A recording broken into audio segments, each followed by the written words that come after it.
Goeiemôre, dit is Sondag die 13de April en ons gesels oor die getuienis van Jesus. Jesus het al die profeseë met betrekking tot sy eerste koms na die aarde vervul. Daar's 'n paar van daai profeseë wat nie so duidelik is. Ons lees baie wel daaroor en ons besef nie dat dit 'n baie belangrike profeseë is nie. So kom ons deel vandag met 'n paar hiervan. Ons dikwels raak lees in die Bybel, maar nie altyd die belangrikheid daarvan besef nie. En dan sê ons te begin Openbaring 19 vers 10, en ek het voor sy voete neergeval om hom te aanbid, maar hy het vir my gesê, moenie, ek is 'n mededienstig van jou en van jou broers, wat die getuienis van Jesus het. Aanbid God, want die getuienis van Jesus is die gees van die profesie. Dan sê Jesus in Johannes 5 vers 39, julle ondersoek die skrifte, dis die fariseërs, omdat julle meen dat julle daar in die ewige lewe het, en dit is die wat van my getuig. Clarke se Bybelkommentaar hieroor oor die gees van profesie sê dat dit 'n algemene getuienis oor Jesus, die bestek, die beliggaaming van die hele skrif waaroor al die profeseë getuienis gee. Nou kom ons deel met 'n paar van hierdie profeseë. Eerste plek Genesis 3 vers 15. Ek sal vyandskap stel tussen jou en die vrou, tussen haar saad en tussen jou saad en haar saad, en hy sal jou die kop verborsel en jy sal hom in die hakskeen byt. Die term daar, haar saad, verwysing, God verwys nie hier na Adam en Eva saam nie, maar na Eva alleen. En dit was om hierdie rede voorsiening van God dat Jesus gebore is uit 'n maagd, wat impliseer dat die belofte van die saad van die vrou, die kop van die duiwel, aan die kruis van Golgotha sal vermorsel. Die verwysing na die hakskeen byt, die geestelike saad, die wat glo in ons verlosser, sal gedikwels deur die duiwel met vervolging en versoeking getuister word, soos Jesus ook aan die kruis. Jesus het gesterf om ons van sonde te verlos deur homself te offer en so hom wat die mag oor die dood gehad het, die duiwel te vernietig. Toe kom ons kyk dan nog een. Ons vind 3 vriende wat 'n goeie vriend van hulle wat in 'n toestand van smarte is, sy gesondheid is verswak en hulle is seker dat hy 'n baie groot sonde gedoen het en omdat hy nie werklik erkenning daaroor gee en belydenis doen aan die Here nie, kom al hierdie onheile oor hom. Julle weet seker van wie praat ons. Sy kinders is deur 'n enkele natuurramp almal gedood, sy gesondheid het oordag sommer net uiters verswak. Hy het alle rede om moed op te gee en sy geloof te verloor, en selfs sy vrou sê vir hom, man, vloek God en sterf. Maar, terwyl sy vroom vriende oor sy lot besin en seker is van sy spore geheen gaan, uit is hy een van die mees ongelooflike waarhede van al die eeue, wat direk verwys na Jesus as die enigste hoop vir 'n verlore mensdom. Hy sê in Job 19 vers 25, maar ek weet, my verlosser leef, en hy sal as laaste oor die stof opstaan. Die King James sê dit so 'n bietjie anders. Hy sê, for I know that my Redeemer liveth, and that he shall stand at the latter day upon the earth. Met ander woorde, die laaste dag, aan die einde van tyd, sal hy weer op die aarde staan. Vers 26, nadat alles so by vel afgeskeer het, met alhoewel sy liggaam tot stof teruggekeer het, sal ek nogtans uit my vlees, uit 'n verheerlikte liggaam, God aanskou. Hierin sê die King James, and though after my sin worms destroy this body, yet in my flesh shall I see God. In my flesh, in my vlees, in my verheerlikte liggaam. So onder die inspirasie van die Heilige Gees praat Job profeties van Jesus, wat op die laaste dag, einde van tyd, op die aarde sal staan. En soos vers 26 sê, in die literal translation, after my skin has been struck off from my flesh, yet this I, in resurrected form, shall see God. Job openbaar hier die geheime misterie van die opstanding in die laaste dag aan sy vriende. 'n ander toneel van sy aartsvader van Israel, die berg Moria uitklim met sy seun Isak, om daar te gaan offer op 'n altaar wat hulle daar moet bou. Abraham kan nie verstaan waarom God hom hierdie opdrag gegee het nie, nadat hy 'n leeftyd gewag het vir hierdie kind wat sy erfgenaam sal wees, maar tog, Getrou aan sy God, is hy vasbeslote om te doen wat die Here hom gevra het om te doen, want hy reken as God op hierdie kant gegee het. Aan sy ouderdom is God ook by magte om hom uit die dood op te wek, nadat hy hom geoffer het. En net toe Isak, toe Abraham sy mes trek, toe praat die engel van God, engel met 'n hoofletter geskryf, met ander woorde Jesus self, en sê vir hom om sy seun nie te slag nie. Die volgende oomblik hoor hy iets in die bos hier agter hom, en 'n ram met sy horings daar vasgevang in 'n doringbos. Hy maak Isak los, en hulle offer die ram op die altaar wat hulle gebou het. Hierdie toets van Abraham is 'n profetiese vooruitskouing, waardoor dat God 'n offer sou voorsien op Golgotha, om geoffer te word as 'n plaasvervanger van sondaars, van jou en van my, sodat die wêreld gered kan word. En ook die kroon van dorings is 'n vergelyking met die ram wat hier in die doringbos vasgevang het, en hy's waarlik die seun van Abraham, en hy's waarlik die seun van God. Nou kom ons gaan verder na Job toe, wat kosbare geestelike waarhede nog met sy vriende deel. Hy loof God vir sy getrouheid, God se getrouheid, en noem alle voorbeelde van die mens se patetiese pogings om die groot God, wat soveel groter as die mense denke, te kan begryp en te kan verstaan.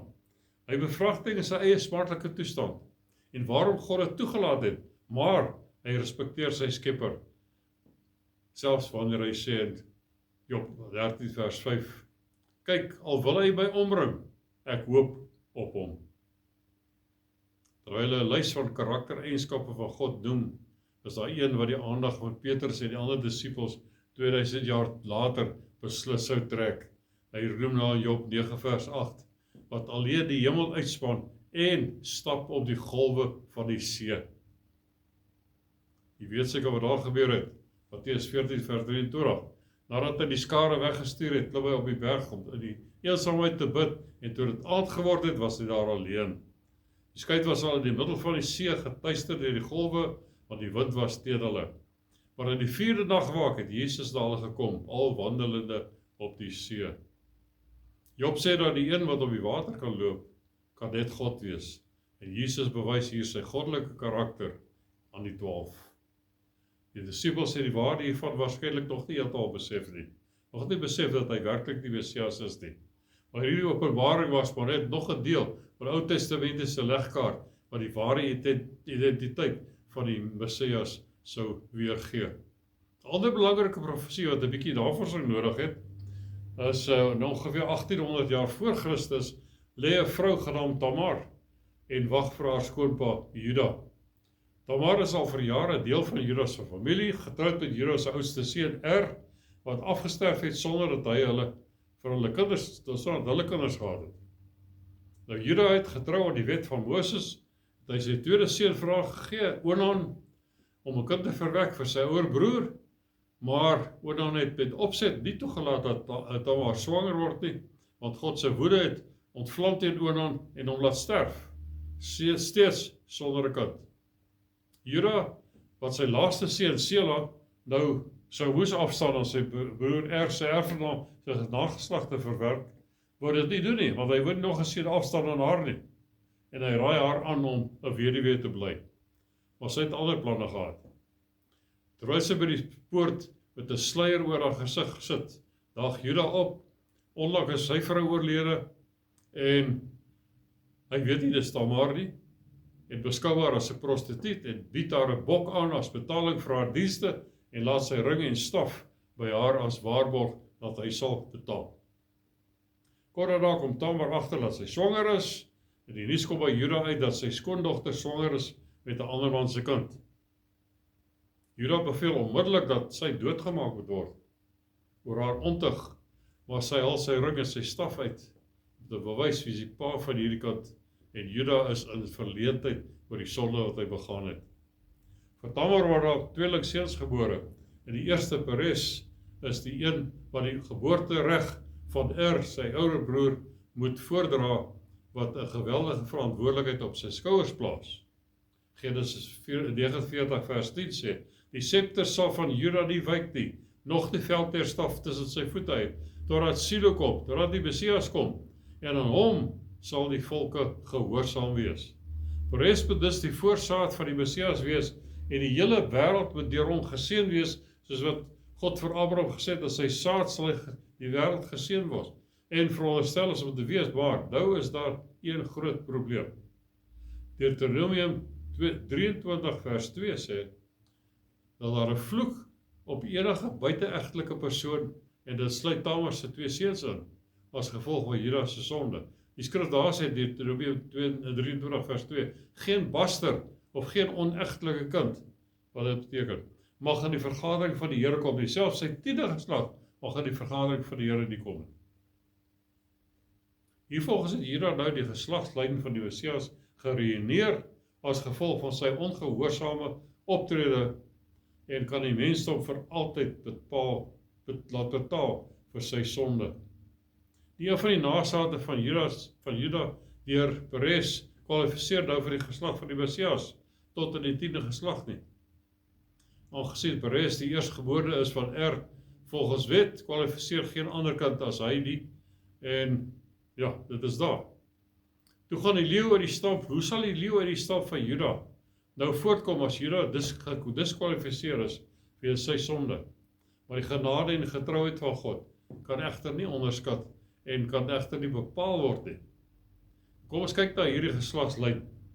Peres, eerste geslag, is die vader van Hesron, die tweede een, Numeri 26 vers 21. Hesron is die vader van Ram, nommer 3. Rut 4 vers 19. Ram is die vader van Abinadab, by Rut 4 vers 19. En Abinadab van Nachson, nommer 5, Numeri 1 vers 7. En Nachson is die vader van Salmon, Rut 4 vers 21. Salmon is nommer 6. Salmon het 'n seun Boas, nommer 7, Rut 4:21, wat Rut, uitlandse meisie trou, en saam met hulle het hulle vir Obed, nommer 8, Rut 4 vers 21. Obed is die vader van Jesse, 1 Kronieke 2 vers 11, en hier sien ons die 9 geslagte, wat nie kwalifiseer om die leeu van Juda te wees nie. Maar die volgende geslag gaan weer kwalifiseer.